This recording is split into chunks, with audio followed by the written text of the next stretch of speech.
Hello everybody, I'm here to show you the ASUS ROG Strix XG27VQ 27-inch curved Full HD 1080p 144Hz gaming monitor. I bought 3 of these. I'm pretty excited about all of them. I've been using 2 for a while, and I just got my 3rd in today. I actually bought it used from the Amazon warehouse. I have found no problems with it yet. The only thing they labeled on it used for was damaged packaging. So I decided to pick it up, and it looked like it had been opened, but the monitor itself looked pretty untouched. This is what it looks like. Here's all 3 of them together.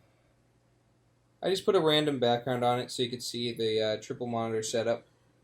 But obviously, before you get 3, you're probably going to want to get 1 and try it out. This is my favorite monitor I've ever owned. I haven't had a lot of high-end monitors, but I've had a couple that were at least decent. None of them curved, none of them 144 Hz. While I've been playing using this monitor, I've noticed that my gameplay looks a lot smoother depending on the game.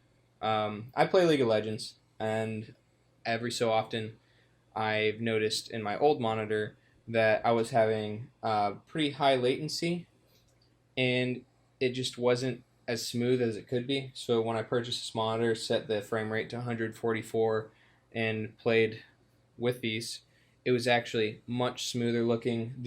I want to say the latency is 4 milliseconds. Don't quote me on that. You'd probably want to check that for yourself if that's something that you're really concerned with. Going down to 2 or 1 could be something that you're interested in if you're playing some sort of game that requires you to be super fast and you have that kind of reaction time. This is perfect for me, though. As you can see, it's very vibrant. Extremely vibrant. I love the look of this monitor setup. I love everything about it. So, originally it comes on stands. Let me pull one of those out for you.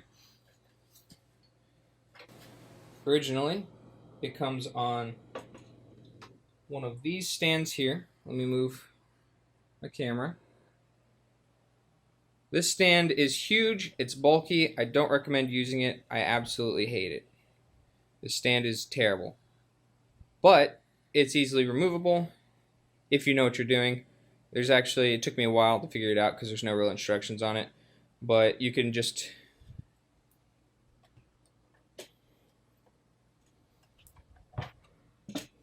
the way it removes is there's a little piece down here you pop off. You pop off the whole top piece, and out come the screws, which you just saw falling.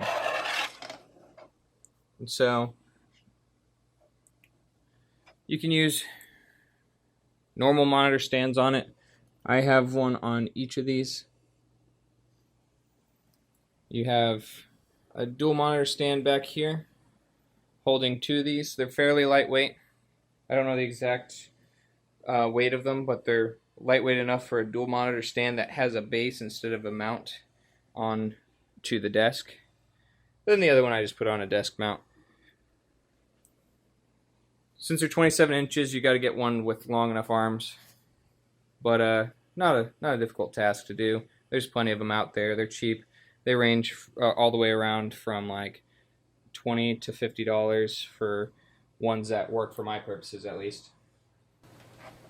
I like to keep the screws housed in the base in case I want to use it, but if you come with a mount that doesn't come with the screws, obviously these will work instead.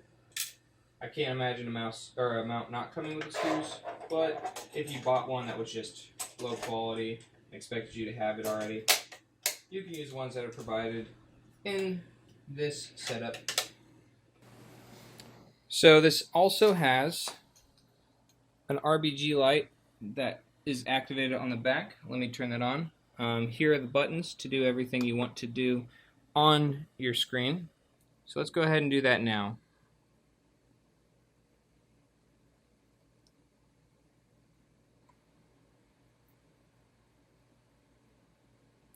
You have right here different options: strobing, breathing, static. Let's go with color cycle, or actually rainbow. That'll look nice. So it'll go through and change to look whatever way you want it to, depending on your settings. I'm not a huge fan. I feel like it's a waste because it's not bright enough to cast on the back wall. So there's no reason to have it on. You also have a plethora of other settings. Let me set my camera down here.